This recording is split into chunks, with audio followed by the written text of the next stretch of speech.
और सबसे अच्छी बात है कि इस सेशन में एक नई किताब आप लोगों के सामने आई, जो आज के हिंदुस्तान में जो चल रहा है उसके हिसाब से बड़ा ज्वलंत टॉपिक है ये, ढोल गंवार शूद्र पशु नारी।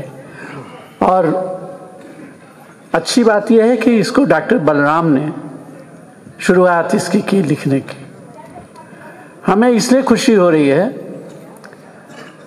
कि बहुत साल पहले डॉक्टर बलराम को हमने पढ़ाया था। आई थिंक ये 1977-76 की बात है, जब मैं ज़ूलॉजी का टीचर था और ये फिजिक्स केमिस्ट्री मैथ के बीएससी के स्टूडेंट थे।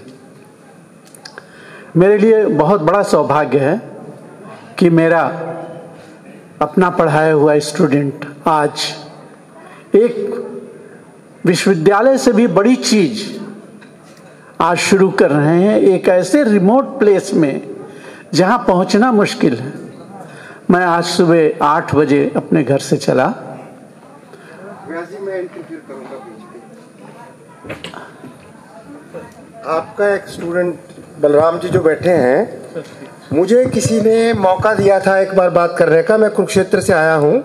मेरा नाम प्रोफेसर मदन मोहन गोयल है और प्रोफेसर बलराम सिंह जी से मैं बहुत सालों से जुड़ा हुआ हूँ।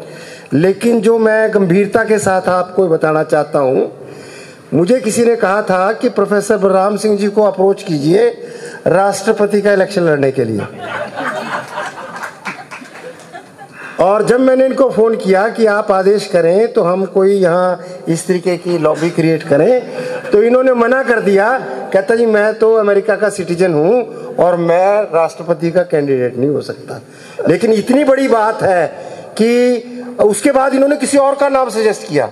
मैं कहा नहीं, हम तो बलराम जी में इंटरेस्टेड थे, अगर बलराम जी आ जाते तो बहुत अच्छा लगता। बहुत सुंदर सर।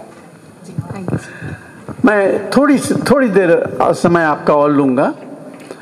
आज जब मैं अपने घर से 8 बजे चल के यहाँ 1 बजे के करीब, 12:30 के करीब पहुँचा, क्योंकि रास्ते बंद हैं लखनऊ में, और मुझे कल ही मालूम हो गया था कि आपको डाइवर्ट होकर के जाना पड़ेगा, और रास्तों में पूरा ट्रक यहाँ से वहाँ तक लगा हुआ था, कहीं से निकलने का रास्ता नहीं था। बार बार ये इच्छा हो रही थी कि मैं पहले ही सोच लिया होता तो या तो कल आ जाता और या नहीं आता, क्योंकि मैं इतना एग्जर्शन नहीं बर्दाश्त कर सकता था। लेकिन मैंने कहा कि मेरी पत्नी भी मेरे साथ थी, उन्होंने कहा कि पहुंचना तो है ही है, 4 बजे तक पहुंचेंगे, चलो चलते हैं। तो हम लोग यहाँ आ गए, और खुशी मुझे इस बात की है कि डॉक्टर बलराम जब स्टूडेंट हुआ करते थे तो भी गांव से आते थे, और सुल्तानपुर में Kamla Nehru institute of science and technology बना था, जिसमें मैं प्रवक्ता था। और सुल्तानपुर अपने आप में उस जमाने में बहुत छोटी जगह थी। पहला एक नया काम हुआ था कि एक इंस्टीट्यूट के नाम से कोई चीज बनी थी सुल्तानपुर में। वहां से इन्होंने उठना शुरू किया, जेएनयू गए, जेएनयू से यूएस गए, यूएस जब रहे बहुत दिनों तक, उसके बाद इन्होंने मुझे बुलाया यूएस में, और इनकी लैब में मैंने 1 साल के करीब काम किया। ये मेरा बहुत बड़ा सौभाग्य था।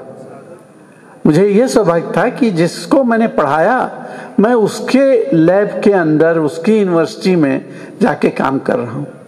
और बहुत खुशी की बात थी कि इन्होंने मुझे एज टीचर ही नहीं रिकॉग्नाइज किया, मुझे एज फैमिली मेंबर रिकॉग्नाइज किया। और इनके साथ इनकी पत्नी, इनके बच्चे, सभी ने हमको जो आदर सत्कार वहाँ दिया, वो उम्मीद नहीं की जा सकती आज के इस बदले हुए युग में। और एक उसके साथ एक बहुत बड़ी बात है कि एक आदमी जिसकी ट्रेनिंग यूएस में हुई हो, जहां बच्चे भी अपने फादर को नाम ही लेके बुलाते हैं, ये सब बातें हमको पुरानी याद आ गई। और यहाँ हम बताना चाहेंगे कि आज डॉक्टर बलराम के बाद एक और मेरे स्टूडेंट यहाँ बैठे हुए हैं, Satish Kumar Srivastava. He is a scientist in fisheries bureau of genetic research. वो भी यहाँ बैठे हुए हैं, उनका भी एक स्टूडेंट यहाँ बैठा हुआ है।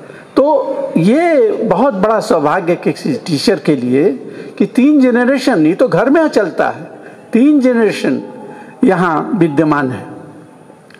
आज मैं एक्चुअली सुबह आना था, मैंने सोचा था कि जब यहाँ का प्रोग्राम शुरू होगा तो इस स्टेज पर सबसे पहले मैं भगवान गणेश की वंदना करूँगा और एक पोर्ट्रेट डॉक्टर बलराम और उनकी पत्नी को प्रेजेंट करूँगा।